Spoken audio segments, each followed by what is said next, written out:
how trauma can affect an adolescent mentally. So the subject I chose to study for my passion project was how traumatizing it can be for an adolescent to experience trauma. What I found was not surprising yet shocking. To further explain, 2/3 of children are reportedly being abused or neglected. 70% of Canadians have PTSD due to these traumatic childhood events. Therefore, I set out a goal to try and learn what society is doing to prevent these from happening.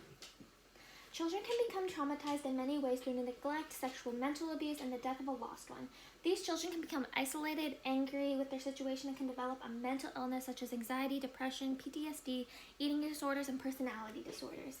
Also, foster care and the systematic ways they maintain the children cause anxiety and depression due to the fact that they are moving from home to home without a maintaining place. As an aspect I did not expect was researching into foster care and how traumatizing of an experience the system is towards the children. While it might not be the actual homes they're placed in, it is still isolating, and there's neglect, and there's trust issues that they can develop, and PTSD and anxiety. And statistics say that 80% of foster youth suffer from mental health issues.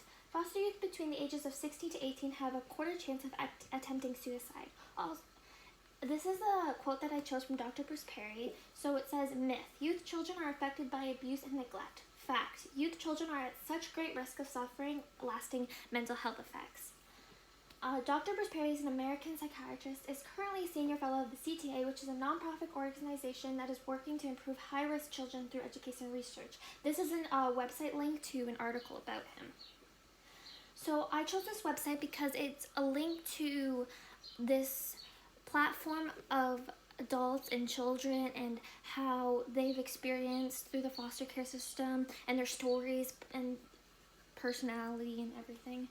A trauma I would like to talk about specifically is PTSD because it is stereotyped to be just founded in adults, which is simply not the case. It can be affected through children and have major effects on the brain, especially since it's still developing.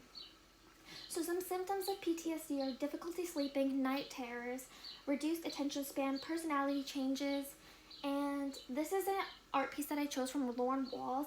She drew it because of her struggling issues with PTSD. It represents with colors that are dark and gray because she feels isolated. There's people and heads in boxes, which represents her isolation. This is a picture I chose of a brain scan, and it shows the difference between an affected brain by PTSD and a healthy brain by PTSD. The American Academy of Pediatrics described that the damage due to the brain can be permanent, causing cognitive difficulties and possibly physical difficulties. How to help a child with trauma in Canada. Child and Adolescent Services for Abuse and Trauma is CASAT. They provide services for children who have experienced sexual abuse, physical abuse, and domestic violence. They help adolescents between 14 to 18. You are also able to donate. Services they offer: early intervention services. They help children with emotional and behavioral issues.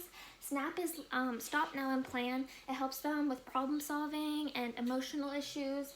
Family and Violence Services helps women and children when they are in danger to abuse. Interrogate programs help children with disabilities. And What's Up Walking Clinic is a walking clinic. It's a place where children can attend to receive free help for themselves and their families. Across Toronto, there are 6 different locations, and you can walk into the clinic. It's free. It doesn't require a health card or a appointment. So it's good for children because it's easy accessible. And this is just like new hours, Monday to Friday, and then there's like a central number right here, so pretty accessible. Numbers of protection agencies in Toronto. It's just like a list of places you can call if you're in trouble or someone else is in trouble and you just feel like someone's in danger. And these are the links I used from the websites I used to research. So that's everything.